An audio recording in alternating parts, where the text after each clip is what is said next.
Thank you for donating your time. Allyse, I already told everybody you're like installing equipment and doing training and then driving all the way down here, which is really, really great. So as we kind of get started, the topic or theme for this discussion is just about how you've thought about building a brand with subscriptions. But before we get into that, I would love, please introduce yourself a little bit more to the audience. Name, what you've been doing, what you're up to. I start. Hey, I'm Christian Thrapp. I was co-founder of Drift. We sold car air fresheners, like little wood ones. And then now we exited that and we're doing pet supplements, specifically a bison organ powder. So like I'm into the companies where like when you tell your mom that you're doing that company, she's just like, what are you doing? Like, you're weird. Like, don't quit your day job to do this type of stuff. But here I am. It's kind of worked out. My name is Allyse Jackson. I'm the founder and CEO of Beehive Meals. We are currently growing. We just launched nationwide shipping. I started the company end of 2019, so roughly 6.5 years ago, and we're just trying to keep up. My name's Jess Toolson, and I'm also the founder and CEO of a local business called Mixhers. And we focus on hormone-friendly supplements specific for women. Our top-selling products are a product called Her Time that helps women regulate their menstrual cramps and bloating and all of those fun things. And yeah, we just love being in the female-specific supplement space. Now, I will start by saying I have tried all of your products. Jess, yours didn't do anything for me, unfortunately. That's probably a good thing. Absolutely. Well, I mean, I really haven't taken it, but we have in our home. But we've certainly Beehive Meals, and I'd like to tease Christian a little bit. I ordered one of his scents, and it was so strong, I had to store it in my glove box for a few days, so scent could kind of wear off a little bit. But It's working. Exactly. So I would love to start. Anybody that wants to come through here I'll just start here with you, Jess. Is when you were first starting Mixhers, and you're like, "Hey, I've got something here." Did you think about, at what point were you thinking about subscriptions? Was it right away, early on? I'm kind of curious to start with that and go through everybody. Yeah, so for Mixhers, it really was a natural part of even the creation of the business to offer subscriptions because of the need to be consistent with the ingredients that are in our formulas, and also just wanting the experience to be seamless for women, as it is like a daily supplement for women to regulate their hormone health. And so we wanted to be the product that just shows up for the on-the-go, super busy woman that also, like, she's maybe not feeling great all the time, but we wanted to be the brand that could show up and just make it easy for her to have like that drink to enjoy, help her take care of her health. And we wanted it to be as easy as possible. And so from the get-go, we did launch the business with subscription offerings. Obviously, we've changed things throughout the years, changed our offerings, changed pricing, tried to kind of navigate the ebbs and flows of consumers for sure. But our subscription model is the most powerful side of our business.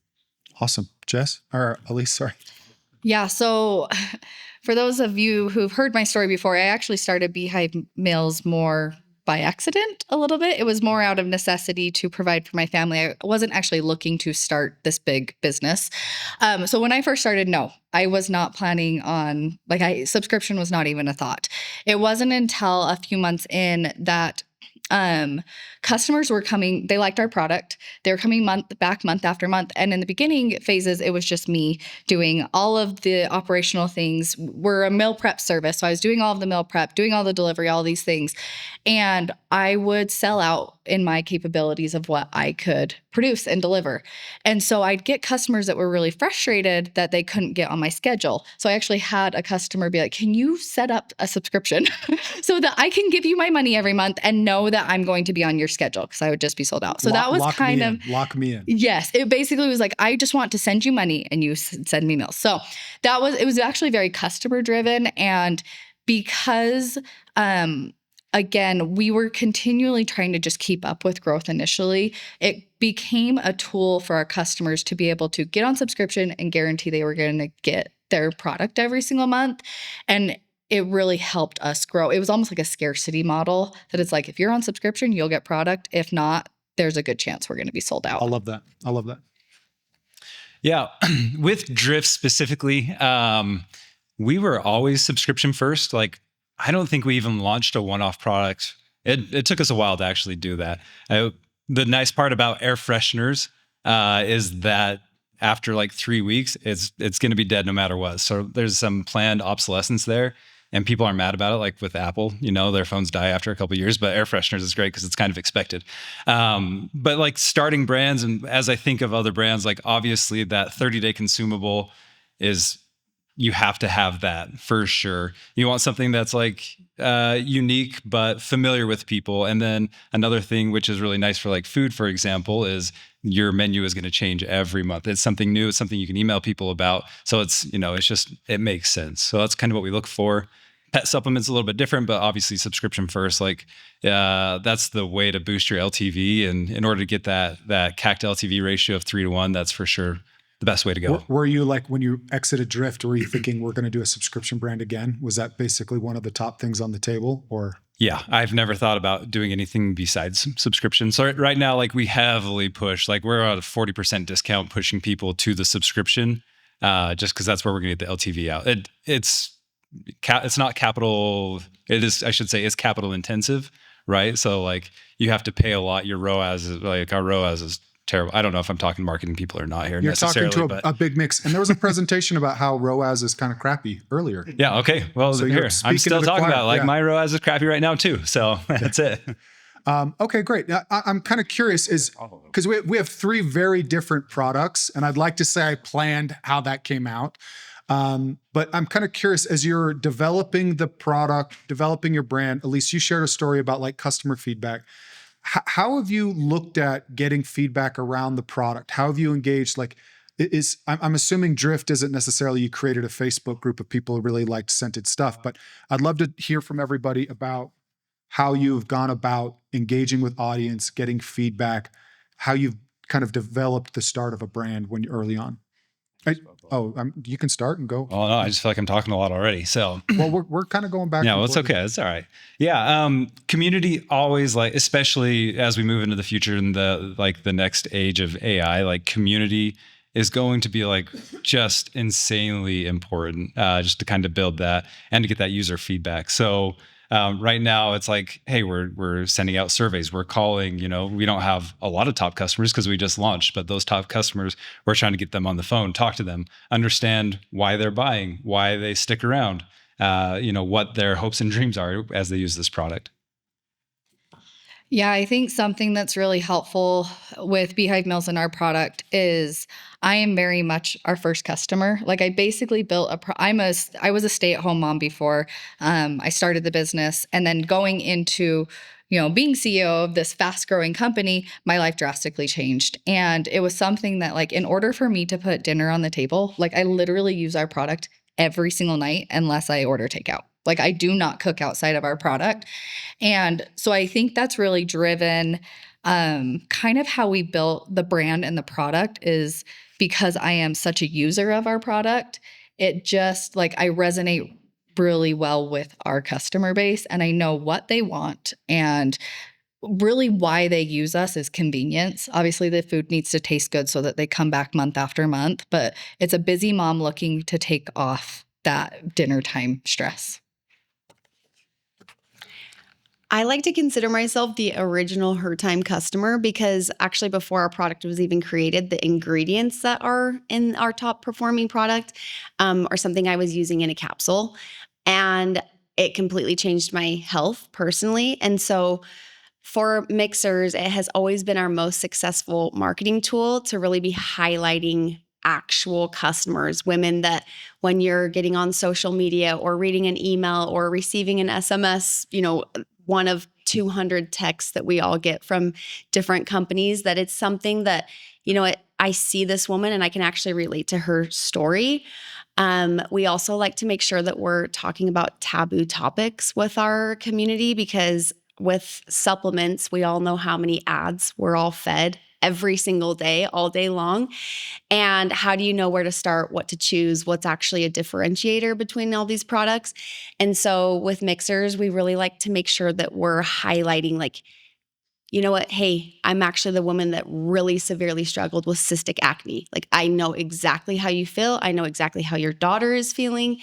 And in having that safety with conversations and actually giving that human touch, especially in the hormone health space where it can be very, it can be something very personal And sometimes ridiculous laws around what you're allowed to talk about online. Oh, I have stories for days about ways I've gotten in trouble without even knowing and not meaning to get in trouble, but don't say certain words on Meta, that's for sure. But yeah, for us, being able to have conversations with our customers and actually having them fill that human element, like you mentioned with like AI and everything, I think more and more people are just feeling disconnected or like, is this actually a person I'm talking to? Right. And so for us, community focus has been a large focus from the beginning. Can you share a little bit more about that? Because I know, like, with your podcast and other things that you've done, like, because I think the question, at least as a brand builder myself, it's like sometimes I feel like, is it, which is first? Is it we built a brand and then we built a community, or we built a brand through community? Like, could you talk a little bit about the early days for Mixhers of how you were starting to see that come together? Yeah, I bootstrapped Mixhers from the beginning. And so I would say I wouldn't have a brand without community. And so for us starting out and having, minimal customers and just trying to get the word out there, I also had no budget at all. I had no idea what it meant to be running Facebook ads. Like I had no clue. I was also a stay-at-home mom at the time and just knew that I had this powerful product that had changed my life and I wanted to share it with friends and family and hope that it would somehow multiply. And so I can honestly say it wasn't that it was strategy. It was that it was the tools that we had, which was that we did want to share this product. We did want to meet new women to share it with, and community kind of naturally evolved, and it was a low cost, tool. Right. And so we did start out in the beginning, the first couple years. I mean, we were hosting events and just honestly throwing parties. I love to gather people, and that was a very natural side of the business.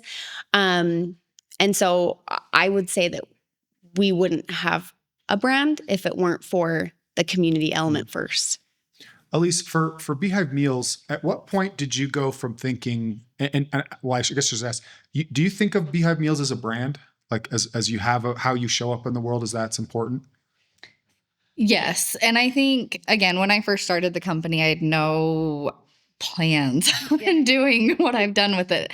But it's been very much now something, it's so cool when I meet customers and they come up to me. And I mean, there will be times where women come up and they're in tears. And I'm sure you guys experience this as well, just different circumstances. But it's like, they come up to me and say, like, your product makes me feel like a good mom.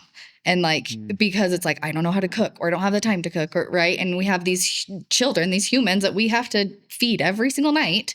And it's just our product has become a staple for our customers that, like, if we didn't exist anymore, I honestly think it would be devastating for our like true diehards.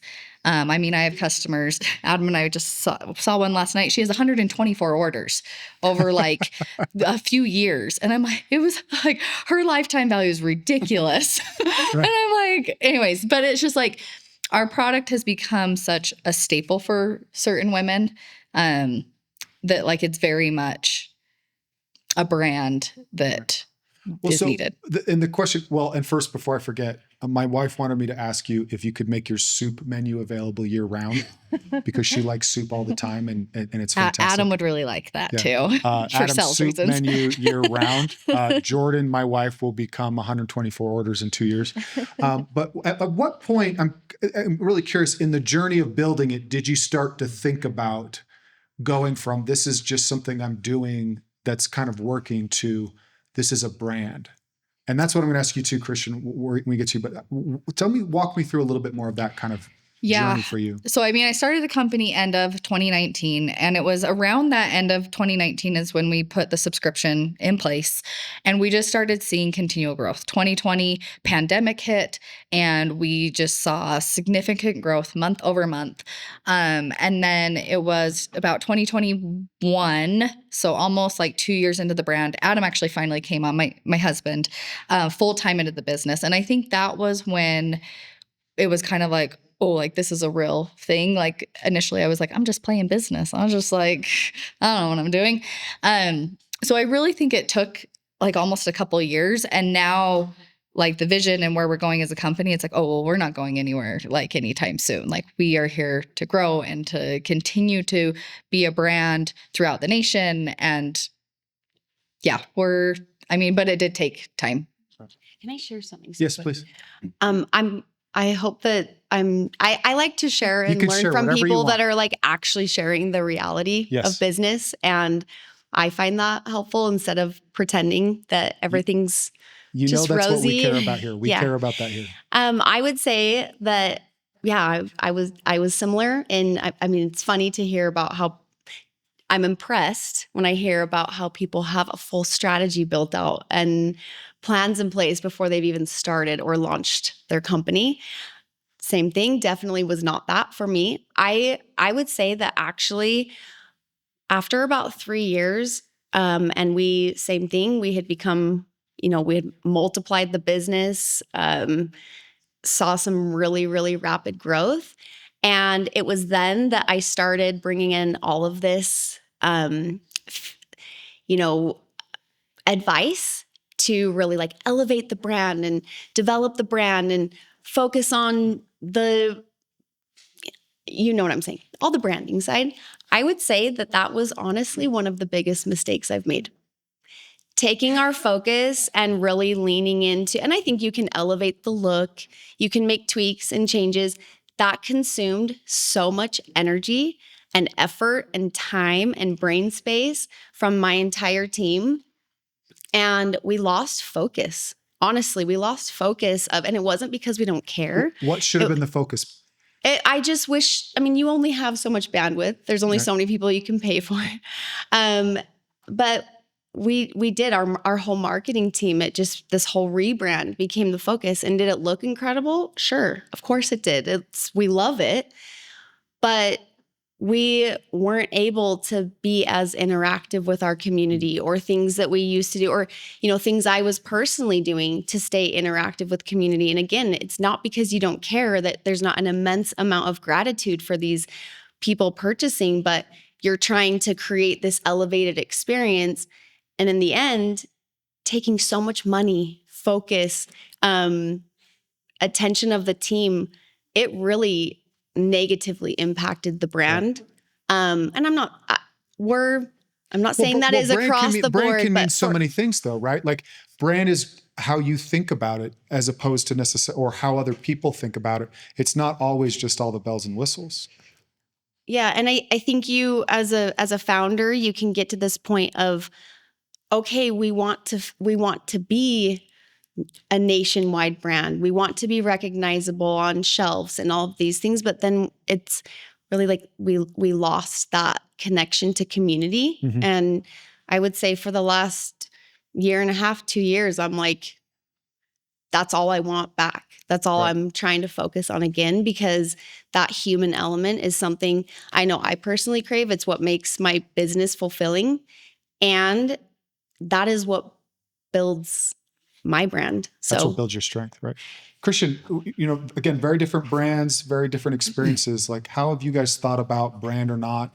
And also react to some of what they've just shared too, please. Yeah. My first reaction is our business is very different because nobody ever came to me crying because of a car air freshener unless the scent was too strong, like Matt. Or it was like maybe a childhood memory. You never know. Like I remember camping with my dad. That's true. Yeah. But yeah, you're right. I did make a campfire scent. It was horrible. People hated it. It said it smelled like bad cheese. So only bad memories there too. We kind of did the same thing of taking our eye off the ball a little bit. I didn't understand like, oh, you have this hero product. There are some variations that you could do with it, but focus on that a little bit more. But I think actually what's more important is to focus, as you mentioned, focus on that community, on your customer, because as you focus on the customer, what product do they enjoy most? Okay, I'm improving my product. How am I going to keep them around longer? There you go. There's your retention, that type of stuff. Like help them understand the brand a little bit more. We actually launched as a company called Gent Sense for men. So it was like the polar opposite of Mixhers. Quickly realized like, oh, okay. I mean, like, let's change this a little bit. So we feel it pivoted. a little too douchey or something, or what? Yeah. In not so kind words. So we're like, okay, all right, let's go to Drift. Lots of people hated it. Actually, they weren't a fan, but that was a move in the right direction, right? It wasn't like a crazy lift for us to do it. We were pretty small at that point. I think I had just barely quit my job. A few months before we actually like rebranded and stuff like that. So I think brand, like, I mean, what else do we have to educate your customer? Like it's brand all the way. Brand, like it's going to be important. What are some of the ways you invested in that early on then? I mean, how do you educate somebody about a nice smelling piece of wood? Yeah, landing pages and stuff like that, right? Okay. Like it's top of funnel all the way down to the landing pages and things like that. Your emails afterward, your post-purchase stuff. What's interesting though is with the brand, like we made the steps in the right direction, right? Like it was really important. One thing that was kind of like antagonistic to it a little bit though is we cared about brand too much. Like, oh, I don't want to put like a gross looking photo on Meta, even though that's converting like at crazy high rates. Like let's make it look a little bit better. So like we over indexed on that brand when in reality, like if you wanted to help your customers create that community, it's not like the super glossy ad. It's, the grainy photo of somebody holding the wood piece. And right now we're figuring that out with like the dogs and things like that. Like, okay, what's actually getting people to come into our fold in this community? Yeah. How is that working with the pet? Because I know the fun thing is, your pet communities all over the country, all over the world can be incredibly rabid, if I may make a pun, or, super loyal. Yeah. How are you approaching that now with Noble Nature? Like, how are you thinking about brand as you're building a new company? Yeah. I mean, the proof will be in the pudding. Like we're new, but like the reviews and things that we get, like they're absolutely like insane. Like we got a review yesterday. Somebody's like, I don't know what you did to my dog, but like they have zoomies all over the place. Like they're a totally different dog. Like as we explore that and like as we educate people, I'm like, this is what it's going to do for your dog. I think the brand and the community will build itself. I love that. Jess, thank you for being really vulnerable and sharing some of those things. I'd love to hear anything from any of you. Can chime in. What's something that surprised you from a success standpoint that you tried something or took a risk on something and you're like, oh, wow, this is working or working better than expected? Is anything come top of mind for any of you on that? I mean, this is a story that maybe I think I've even shared with you. And so if I'm repeating this, but it's still genuinely one of my favorite experiences as a founder, because I think a lot of times you're just moving forward on a belief that you have, like a gut instinct of like what decision to make, or all this noise over here saying this, but for some reason I'm feeling differently and we're going to do it. And so her time had been around for a couple years, and then we started getting a lot of requests from women to launch a product that could potentially help them with their libido. And I remember taking my business partner, who's the formulator of our products, and having a discussion with, at that time, our manufacturers, and mentioning that we wanted to create this product that she had a formula for that she knew could help women with their libido. And the feedback we got was, that is so tacky. You're going to ruin Mixhers. Women don't want to have anyone talk about sex. And we just felt differently. And we were also hearing differently from our community with the requests. And we moved forward anyway. And I mean, a lot of pushback. And honestly, I'm like, if this flops, I'm going to feel really stupid, but at least we'll say we tried.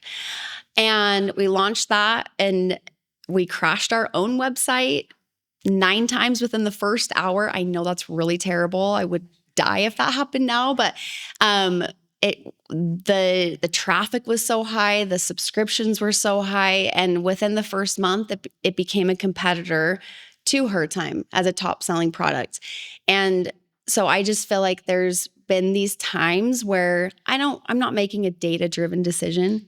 I'm not exactly sure how this is going to pan out. I've also made decisions that are really expensive and don't succeed, but I leave that being like, okay, this is what I'm going to do differently next time. And there's always something to learn. But like that was a time I was really proud of us as a business, and like myself and my co-founder, just we were really proud of our intuition for our brand. Well, it felt to me as an outside looking in, it did feel like you were actually on mission with what you were trying to do. You were trying to change women's health, bring topics that aren't talked about publicly into the public light. Mm-hmm.